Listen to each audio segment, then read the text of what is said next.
DMS-TV channel muso aw ni ce aw ni yantuma ayo bisimila aw kunnafoniya kɛnɛw kan foli ani tanu b'an kanubaga na lamɛnbagaw bɛɛ lajɛlen Mali kɔnɔ ani Mali kɔ kan bi ye juma ye février kalo tile 27 san 2026 aw ka ko kan kibaru ni wagati seli foli kɔfɛ kunnafoniba minnu b'an bolo k'olu daw kulu kan olu dɔw bɛ tali kɛ walasa an b'an ka bi kunnafoniyaw yɛrɛ daminɛ an bɛ taa Niger jamana yɛrɛ kɔnɔna na a yirara k'a fɔ ko février kalo tile 16 ka taa bila février kalo tile 22 tɛmɛnen san 2026 a yirara k'a fɔ ko min yɛrɛ Niger jamana force de défense et de sécurité maaw yɛrɛ ni olu yɛrɛ Niger jamana fintigilakaw yɛrɛ k'olu yɛrɛ wulikajɔba dɔ yɛrɛ kɛ nin don kofɔlen yɛrɛ la Niger jamana fintigilakaw ka bulletin de centre intégré de coordination des opérations yɛrɛ kɔnɔna na a yirara k'a fɔ k'u ye nin opération ba ninnu yɛrɛ kɛ dugu saba yɛrɛ la minnu yɛrɛ bɛ tali kɛ Niya, Damisa, fo ka taa se Garkuwa dugu yɛrɛ ma. Source ninnu yɛrɛ ka kɔrɔfɔla u y'a yira k'a fɔ k'u ka o opération ninnu yɛrɛ kɛra sababu yɛrɛ ni ka Bamajɔlen maa 17 yɛrɛ de bɔnɛ u ni na ale ni ka maa 33 dɔw yɛrɛ fana minɛ ni sigasigana yɛrɛ kɛn bɛ olu yɛrɛ la k'a fɔ k'olu yɛrɛ fana ni olu yɛrɛ ni Bamajɔlen maaw yɛrɛ jɛɲɔgɔnmaw yɛrɛ de ye. Kabini wagati min na i n'a fɔ ko bi k'u y'o maa 30 ninnu yɛrɛ minɛ ni ka o di u ka jamana autorité maaw yɛrɛ ma walasa olu yɛrɛ bɛ se ka olu ka kiiritigɛ ko tɔw yɛrɛ kɛ. Niger jamana fintigilakaw y'a yira k'a fɔ k'olu yɛrɛ ka opération ninnu yɛrɛ ma dan Bamajɔlen maaw fagali ale n'u minɛni yɛrɛ ma ko nka k'u sera ka u tɛgɛ yɛrɛ fana da bâtonnet dynamite 1098 yɛrɛ kan ni o yɛrɛ fɛn pɛrɛnta yɛrɛ dɔ de ye. O kɔfɛ k'u yɛrɛ sera ka u tɛgɛ yɛrɛ da fɛn min yɛrɛ cannabis yɛrɛ ni o ye ɲɛnaminimafɛn yɛrɛ o kilogramme 48 yɛrɛ fana kan. Ko fɛn min yɛrɛ fana ye tajimafɛn yɛrɛ k'u yɛrɛ sera ka u tɛgɛ da o litiri 23,250 yɛrɛ de kan. O bɛɛ lajɛlen yɛrɛ kɔfɛ u y'a yira k'a fɔ k'u sera ka u tɛgɛ da fura dɔw yɛrɛ kan ni fura ninnu yɛrɛ ye faratimanbaw yɛrɛ de minnu yɛrɛ kun bɛ o Bamajɔlen maa ninnu yɛrɛ bolo min yɛrɛ Niger jamana fintigilakaw yɛrɛ u y'a yira k'a fɔ k'olu ka nin saisiba ninnu bɛɛ lajɛlen yɛrɛ bɛna kɛ sababu yɛrɛ ni ka Bamajɔlen maa ninnu yɛrɛ fanga dɔgɔya kosɛbɛ wa fɛn min ye o réseau maa ninnu yɛrɛ bolola wariw yɛrɛ k'a bɛna olu bɛɛ lajɛlen fana fanga dɔgɔya. U y'a yira k'a fɔ ko dɔgɔkun laban tɛmɛnen ninnu yɛrɛ la k'u tagara bɔ fɛn pɛrɛnta 3 yɛrɛ kan fɛn pɛrɛnta 3 minnu yɛrɛ la ni Niger jamana force spéciale maaw yɛrɛ de 2 ninnu yɛrɛ bɛɛ lajɛlen tiɲɛ fɛn min yɛrɛ fɛn pɛrɛnta 3nan yɛrɛ ko yɛrɛ cira a yɛrɛ ma ko nka ko maa si yɛrɛ ma jogi fɛn pɛrɛnta yɛrɛ cili kɔfɛ ko nka k'a pɛrɛnni yɛrɛ kɔni kɛra sababu yɛrɛ ni ka u ka jamana fintigilakaw ka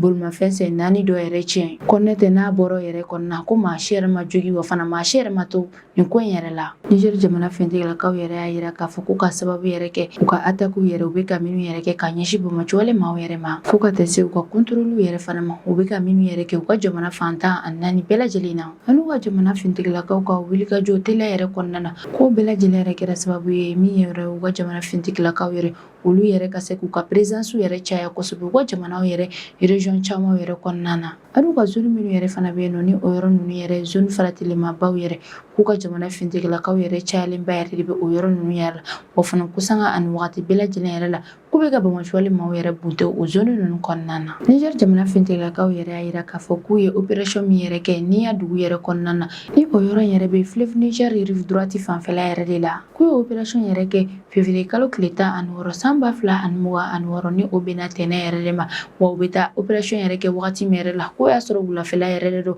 wa o wagati yɛrɛ fana la ko alerte yɛrɛ de kɛra alerte min yɛrɛ la u y'a yira k'a fɔ ko Bamajɔlen maaw yɛrɛ donna u ka jamana dugu dɔw yɛrɛ la ni o dugu in tɔgɔ de ye ko Sirem Tondikware u y'a yira k'a fɔ ko wagati min yɛrɛ la olu yɛrɛ o dugu sigiba maaw ka alerte yɛrɛ sɔrɔ k'olu ka fintigilakaw yɛrɛ wulila teliya kɔnɔna na ni ka taa o dugu yɛrɛ kɔnɔna na u y'a yira k'a fɔ k'u ka jamana fintigilakaw ka teliya ale n'u ka fara ɲɔgɔn kan ko yɛrɛ de kɛra sababu yɛrɛ min ye u ka jamana fintigilakaw ye ni ka dankari Bamajɔlen maa 1 yɛrɛ ni na o kɔfɛ yɛrɛ k'u ye opération de recherche yɛrɛ de kɛ walasa u bɛ se ka taa bɔ Bamajɔlen maa wɛrɛw yɛrɛ ka o zone ninnu yɛrɛ kɔnɔna na u y'a yira k'a fɔ k'u ka opération de recherche ninnu yɛrɛ senfɛ k'u sera ka u tɛgɛ yɛrɛ da marifa dɔ yɛrɛ kan ni marifa yɛrɛ bɛ wele ko AK47 ale ni marifa chargeur 4 yɛrɛ fana kan fo ka taa se arajo dɔw yɛrɛ ma ale ni Bamajɔlen maa ninnu yɛrɛ ka minɛn caman u bila ka taga minɛn minnu yɛrɛ to wa u y'a yira k'a fɔ k'u ka o don opération ninnu yɛrɛ fana fɛ k'u sera ka u tɛgɛ yɛrɛ da bagan dɔw yɛrɛ kan minnu yɛrɛ kun siɲɛna o Bamajɔlen maa ninnu yɛrɛ fɛ k'u y'o bagan ninnu bɛɛ lajɛlen yɛrɛ fana ta ni k'u bila lakana yɛrɛ kɔnɔna na o kɔfɛ ka bagan ninnu segin u tigiw ma u y'a yira k'a fɔ ko kari dɔn yɛrɛ fana février kalo tile 22 san 2026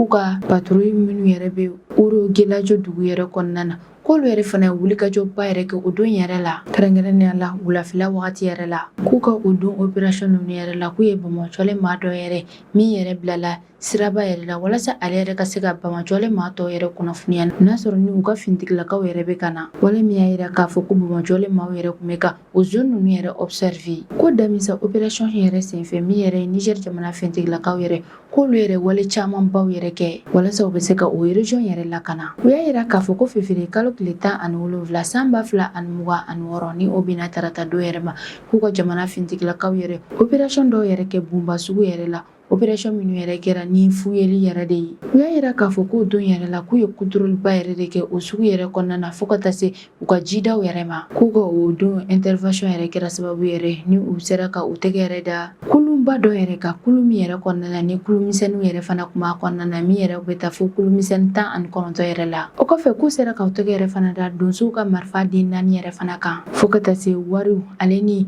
kartusiw dɔw yɛrɛ fana ma ale ni minɛn caman yɛrɛ fana kan u y'a yira k'a fɔ ko araba février kalo tile 18 san 2026 ko Tombo Musa dancɛ la poste min yɛrɛ bɛ yen nɔ k'olu ka cɛdenw yɛrɛ fana ye wulikajɔ dɔw yɛrɛ kɛ o don yɛrɛ la wale min yɛrɛ kɛra sababu yɛrɛ u ka se ka u tɛgɛ yɛrɛ da maa maramafɛtigi dɔw yɛrɛ kan minnu yɛrɛ tun bɛ boli la bolimafɛn sen 2 yɛrɛ kan k'u ka intervention yɛrɛ senfɛ k'u ye o maa maramafɛtigi ninnu yɛrɛ ka moto kelen dɔ yɛrɛ tiɲɛ ka sababu yɛrɛ kɛ marifaci ye ko marifa AK47 ale ni munition dɔw yɛrɛ fana k'u sera ka u tɛgɛ yɛrɛ da olu yɛrɛ kan ko nka k'u ye olu yɛrɛ bɛɛ lajɛlen jeni o yɔrɔ yɛrɛ la ko maa maramafɛtigi minnu yɛrɛ tun bɛ boli la o moto ninnu yɛrɛ kan k'u sera ka boli ka borokoto ka bɔ Niger jamana finitigilakaw yɛrɛ bolo o kɔfɛ k'u y'u kunda ka taa Niger jamana yɛrɛ de kan u y'a yira k'a fɔ ko zone kelen yɛrɛ fana la ko patrouille dɔ yɛrɛ fana kɛra sufɛla yɛrɛ la Horu Bule zone yɛrɛ la ni o yɔrɔ kɔfɛlen yɛrɛ ni Yelu cɛ k'a tɛ tɛmɛ kilomètre 7 yɛrɛ kan k'u ka jamana finitigilakaw yɛrɛ kunnafoniya jɛlen dɔw yɛrɛ sɔrɔ minnu y'a yira k'a fɔ ko maa maramafɛtigi dɔ yɛrɛ bɛ o zone yɛrɛ kɔnɔna na ka sababu kɛ o kunnafoniya jɛlen ninnu yɛrɛ de u ka jamana finitigilakaw yɛrɛ wulila ni ka taa o zone yɛrɛ la k'u sera wagati min yɛrɛ la k'u sera ka u tɛgɛ yɛrɛ da maa maramafɛtigi dɔ yɛrɛ kan ni u ye o maa maramafɛtigi yɛrɛ bɔnɛ a nin na yɔrɔnin bɛɛ lajɛlen yɛrɛ la o kɔfɛ maramafɛn minnu yɛrɛ fana tun b'a bolo u sera ka olu bɛɛ lajɛlen yɛrɛ fana minɛ ko février kalo tile 18 san 2026 wuladafɛla daminɛ yɛrɛ fana la k'u ka patrouille maa dɔw yɛrɛ sera ka bolimafɛn sen 4 dɔ yɛrɛ fana repérer min tun bɛ ka na ka bɔ Damziguer dugu yɛrɛ kɔnɔna na ni ka i kun da Diriko dugu yɛrɛ kɔnɔna na a yirala k'a fɔ ko bolimafɛn sen 4 yɛrɛ kɔnɔna na ko fɛn min yɛrɛ tajimafɛnw yɛrɛ k'olu yɛrɛ de tun b'a kɔnɔna na k'a sɔrɔ ko yamaruya fosi yɛrɛ ma d'u ma ko wagati min yɛrɛ la u ye bolimafɛn sen 4 yɛrɛ ye k'u ye marifa yɛrɛ ci bolimafɛn sen 4 yɛrɛ la walasa u bɛ se k'a lajɔ cogo min na o kɔfɛ Niger jamana finitigilakaw yɛrɛ sera ka o bolimafɛn sen 4 yɛrɛ minɛ wa fana u y'a yira k'a fɔ ko bolimafɛn yɛrɛ kɔnɔna na ko maa 3 yɛrɛ de tun b'a kɔnɔna na u ye minnu yɛrɛ fana minɛ k'u ka opération ninnu yɛrɛ senfɛ k'u sera ka u tɛgɛ yɛrɛ da tajimafɛn litiri 4 yɛrɛ kan minnu yɛrɛ tun bɛ bidon yɛrɛ kɔnɔna na ale ni minɛn nafama caman minnu yɛrɛ tun bɛ ni maa 3 ninnu yɛrɛ bolo ko ale ni wariba dɔ yɛrɛ fana kan Niger jamana centre intégré de coordination des opérations maaw y'a yira k'a fɔ ko min ye Niger jamana finitigilakaw yɛrɛ k'olu cɛsirilenba yɛrɛ de don Bamakɔcɔle maaw kɛlɛliko yɛrɛ la u ka jamana fantan ani 4 bɛɛ lajɛlen na wa y'a yira k'a fɔ ko min yɛrɛ u ka jamana finitigilakaw yɛrɛ k'olu yɛrɛ bɛ continuer ka opération baw yɛrɛ kɛ cogo min na u bɛ se ka dankari Bamakɔcɔle maaw ka menace yɛrɛ la wa a ye wele bila u ka jamana kɔnɔdenw bɛɛ lajɛlen yɛrɛ ma k'a fɔ k'u ka u jija u ka baara yɛrɛ kɛ u n'u ka jamana finitigilakaw yɛrɛ ni ɲɔgɔn cɛ walasa fɛn min yɛrɛ lakana ale ni basigi yɛrɛ o bɛ se ka sabati u ka jamana yɛrɛ kɔnɔ araba tɛmɛnen février kalo tile 25 san 2026 a yirala k'a fɔ ko min yɛrɛ ye Zimbabwe gouvernement maaw yɛrɛ k'olu yɛrɛ y'a décider k'a fɔ ko fɛn min yɛrɛ ye lithium min yɛrɛ bɛ bɔ olu ka jamana dugu jukɔrɔlaw yɛrɛ la k'u yɛrɛ tɛ fɛ o yɛrɛ ka feere ka taa jamana wɛrɛw yɛrɛ kɔnɔna na k'a sɔrɔ a ma bayɛlɛma fɔlɔ u y'a yira k'a fɔ k'u ka nin kuma yɛrɛ kɔrɔ yɛrɛ de ko min yɛrɛ cakɛda minnu yɛrɛ bɛ olu ka jamana yɛrɛ kɔnɔna na n'u ka baara yɛrɛ lithium feereli yɛrɛ k'a bila ka taa jamana wɛrɛw yɛrɛ la ko a yamaruyalen yɛrɛ tɛ olu yɛrɛ bolo tuguni k'a fɔ k'u bɛ lithium yɛrɛ bɔ u ka jamana kɔnɔ ka taa feere jamana wɛrɛw yɛrɛ kɔnɔna na k'a sɔrɔ a ma bayɛlɛma fɔlɔ olu ka jamana kɔnɔ Zimbabwe gouvernement maaw y'a yira k'a fɔ k'olu yɛrɛ nin décision ba yɛrɛ ta k'a sababu yɛrɛ kɛ ko fɛn min yɛrɛ u ka jamana gouvernement maaw yɛrɛ k'olu yɛrɛ de bɛ fɛ k'u ka jamana dugu jukɔrɔ nafolo yɛrɛ contrôler wa k'u bɛ fɛ ka jagoya kɛnyɛrɛye baarakɛla minnu yɛrɛ b'u ka jamana yɛrɛ kɔnɔna na n'u ka baara yɛrɛ lithium feereli yɛrɛ olu yɛrɛ ka se ka o lithium ninnu yɛrɛ bayɛlɛma ko jamana yɛrɛ kɔnɔna na sanu k'a bila ka taa jamana wɛrɛ yɛrɛ kɔnɔ. Wa k'olu bɛ ka nin ko in bɛɛ lajɛlen yɛrɛ kɛ walasa u ka jamana yɛrɛ bɛ se ka caman ba yɛrɛ sɔrɔ lithium bayɛlɛmali ko yɛrɛ la. Wa fɛn min yɛrɛ fana ye baara yɛrɛ k'a bɛ se ka kɛ sababu yɛrɛ o caman yɛrɛ fana ka kɛ u ka jamana yɛrɛ kɔnɔna na jamana kɔnɔden caman yɛrɛ fana ka bɔ chômage yɛrɛ la. Zimbabwe gouvernement maaw y'a yira k'a fɔ ko nafaba yɛrɛ de bɛ lithium yɛrɛ la sabula ko lithium yɛrɛ bɛ se ka bayɛlɛma ni k'a kɛ fɛn caman yɛrɛ de k'a bɛ se ka kɛ ka batiri yɛrɛ dilan kɛrɛnkɛrɛnnenya la bolimafɛn sen 4 minnu yɛrɛ bɛ yen nɔ ni olu yɛrɛ électrique yɛrɛ k'a bɛ se ka kɛ ka olu batiriw yɛrɛ dilan fo ka taa se téléphone yɛrɛ fana ma ko yɛrɛ de kosɔn olu yɛrɛ y'a yira k'a fɔ ko nin ye fɛn min yɛrɛ ko nafaba yɛrɛ de b'a la k'a ka bayɛlɛma olu yɛrɛ ka jamana yɛrɛ kɔnɔna na walasa fɛn min yɛrɛ olu ka jamana sɔrɔ ko yɛrɛ a bɛ se ka o yɛrɛ layiriwa. Zimbabwe gouvernement maaw y'a yira k'a fɔ ko fɛn min yɛrɛ ye o interdiction ko yɛrɛ k'a baaraw bɛɛ lajɛlen yɛrɛ bɛna daminɛ olu ka jamana yɛrɛ kɔnɔna na wa fana k'a bɛ continuer fo ordre kura fo waati min yɛrɛ la n'u ka gouvernement maaw yɛrɛ y'a décider k'a fɔ k'u bɛna yɛlɛma dɔ yɛrɛ don a la ko nka k'an bɛ waati min na i n'a fɔ ko bi k'a sariya yɛrɛ kɔni sigira u ka jamana yɛrɛ kɔnɔna na wa fana k'u tɛ fɛ u ka cakɛda fosi yɛrɛ ye ko minnu yɛrɛ bɛ ka lithium yɛrɛ feere ka sɔrɔ a ma bayɛlɛma fɔlɔ wa k'u ka nin interdiction yɛrɛ bɛ u ka jamana dugu jukɔrɔ baarakɛlaw bɛɛ lajɛlen de concerné k'ali n'a sɔrɔ minnu yɛrɛ kun ye lithium yɛrɛ bɔ k'a fɔ k'u bɛ taa feere jamana wɛrɛ yɛrɛ kɔnɔna na ko n'a ma se jamana wɛrɛ yɛrɛ kɔnɔna na k'u ka o lithium ninnu bɛɛ lajɛlen yɛrɛ segin. Ni communiqué yɛrɛ jarila Zimbabwe ministre des mines yɛrɛ fɛ Zimbabwe gouvernement maaw y'a yira k'a fɔ k'u jigi yɛrɛ b'a la k'a fɔ ko min yɛrɛ u ka jamana entreprise yɛrɛ k'u bɛna jɛɲɔgɔnya yɛrɛ kɛ walasa fɛn min yɛrɛ nin décision yɛrɛ u ka se ka o bɛɛ lajɛlen yɛrɛ respecter u ka jamana fantan ani naani bɛɛ lajɛlen na. Zimbabwe jamana ministre des mines ale y'a yira k'a fɔ k'u ye nin décision in bɛɛ lajɛlen yɛrɛ ta u ka jamana intérêt ko yɛrɛ de kama ka d'a kan k'u bɛ fɛ ka u ka jamana intérêt mafɛnw bɛɛ lajɛlen yɛrɛ de lakana. O communiqué kelen yɛrɛ kɔnɔna na a yirala k'a fɔ ko dugu jukɔrɔ nafolo dɔw yɛrɛ bɛ yen nɔ k'olu yɛrɛ lakanali yɛrɛ kɔni an bɛ waati min na i n'a fɔ ko bi ko kɛra priorité ba yɛrɛ de diɲɛ jamanaw yɛrɛ kɔnɔna na ka d'a kan o dugu jukɔrɔmafɛn ninnu yɛrɛ ko nafaba yɛrɛ de b'a la fɛn caman yɛrɛ la sabula o dugu jukɔrɔfɛn ninnu yɛrɛ bɛ yɛlɛma ni k'a kɛ fɛn caman yɛrɛ de fɛn nafamabaw yɛrɛ ye k'ali équipement militaire ko yɛrɛ la ko dugu jukɔrɔfɛn ninnu yɛrɛ bɛ se ka bayɛlɛma ni ka olu yɛrɛ fana kɛ équipement militaire yɛrɛ wale min b'a yira k'a fɔ ko o dugu jukɔrɔ nafolo ninnu yɛrɛ ko a ɲɛciba yɛrɛ de bɛ jamana sɔrɔ ko yɛrɛ la wa fɛn min yɛrɛ fana ye jamana lakana ko yɛrɛ k'a ɲɛciba yɛrɛ de bɛ o yɔrɔ ninnu yɛrɛ la u ka gouvernement maaw y'a yira k'a fɔ k'an bɛ waati min na i n'a fɔ ko bi ko jamana caman yɛrɛ de mako bɛ lithium ninnu yɛrɛ la walasa u bɛ se ka lithium ninnu yɛrɛ bayɛlɛma ni k'a kɛ fɛn caman yɛrɛ ko yɛrɛ de kosɔn min yɛrɛ farafinna jamanaw yɛrɛ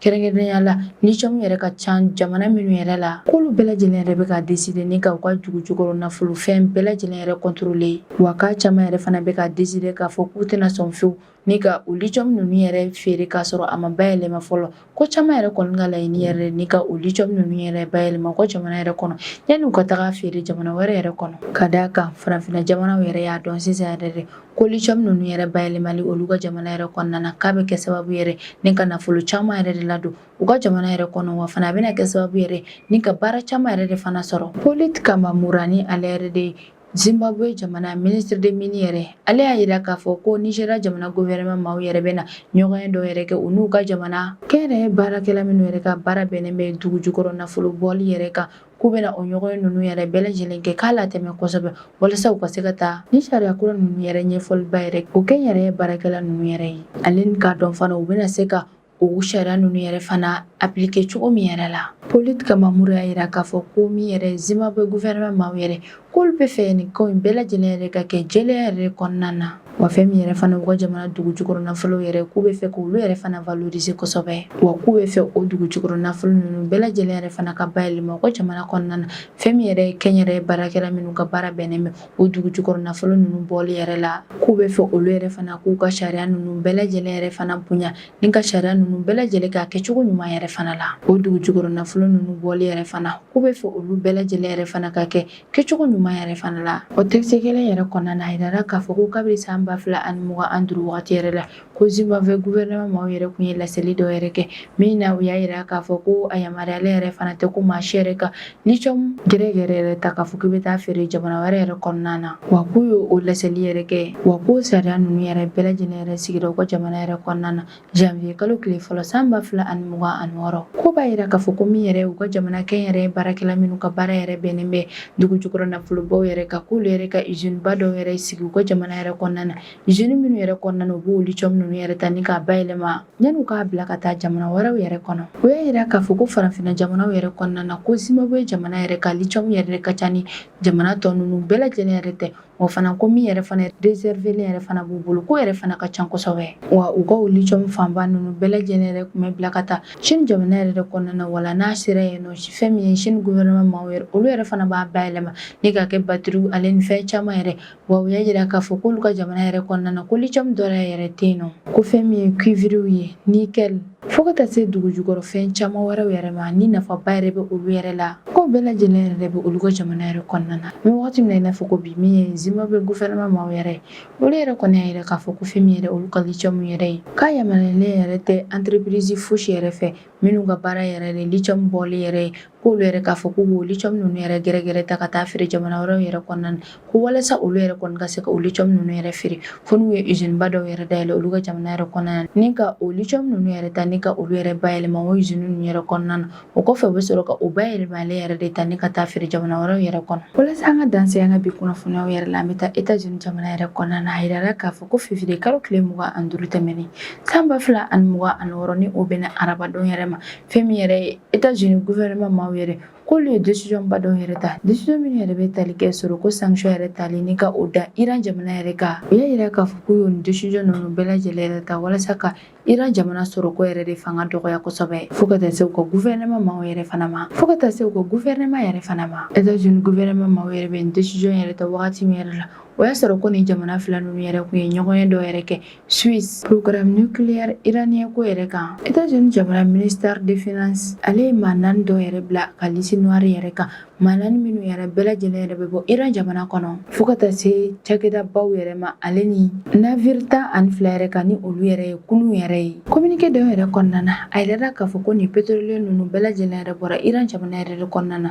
wa fana k'u bɛ ka pétrole yɛrɛ feere k'a sɔrɔ ko États-Unis yɛrɛ ka sanction yɛrɛ bɛ Iran jamana yɛrɛ kan wa k'u bɛ wari minnu yɛrɛ fana sɔrɔ o pétrole ninnu yɛrɛ feereli la ko bɛɛ lajɛlen yɛrɛ bɛ kɛ ni ka maa dɔw yɛrɛ de sara Iran jamana yɛrɛ kɔnɔna na ale ni ka bamacolen maa dɔw yɛrɛ minnu ka surun Iran jamana yɛrɛ la ni ka olu yɛrɛ fana sara ni o pétrole feereli wari ninnu yɛrɛ wa k'u bɛ o wari ninnu yɛrɛ fana kɛ ni ka marifabaw yɛrɛ de fana dilan. États-Unis jamana ɲɛmaa Donald Trump ale y'a yira k'a fɔ k'an bɛ wagati min na i n'a fɔ ko bi ko Iran jamana yɛrɛ kɔnɔna na ko misiliba dɔ yɛrɛ b'a kɔnɔ misili min yɛrɛ ni Donald Trump y'a yira k'a fɔ k'o ye faratiba yɛrɛ de sabula ko misili yɛrɛ ye menace ba yɛrɛ de Europe jamanaw ale ni États-Unis jamana fintigilakaw ka base yɛrɛ de ma wa ko Iran jamana yɛrɛ fana bɛ ka essayer ni ka misili kumabaw fangaba bɛ minnu yɛrɛ la ni ka olu yɛrɛ fana dilan walasa a bɛ se ka farapu yɛrɛ kɛ ni ka ɲɛsin États-Unis jamana ma. Trump y'a yira k'a fɔ ko Iran jamana yɛrɛ bɛ fɛ ka bombe nucléaire dɔw yɛrɛ de dilan min yɛrɛ dilanni bɛ sɔn ka kɛ faratiba yɛrɛ de diɲɛ jamanaw bɛɛ lajɛlen yɛrɛ kɔnɔ wa États-Unis mako yɛrɛ bɛ bɛnkan sɛbɛn dɔ yɛrɛ la bɛnkan sɛbɛn min yɛrɛ kɔnɔna na a tɛ yamaruya Iran jamana yɛrɛ k'a ka nin nucléaire ba ninnu yɛrɛ dilan fɛn min ye Iran jamana gouvernement maaw yɛrɛ olu yɛrɛ k'a fɔ ko arme nucléaire fosi yɛrɛ tɛ olu ka jamana yɛrɛ kɔnɔna na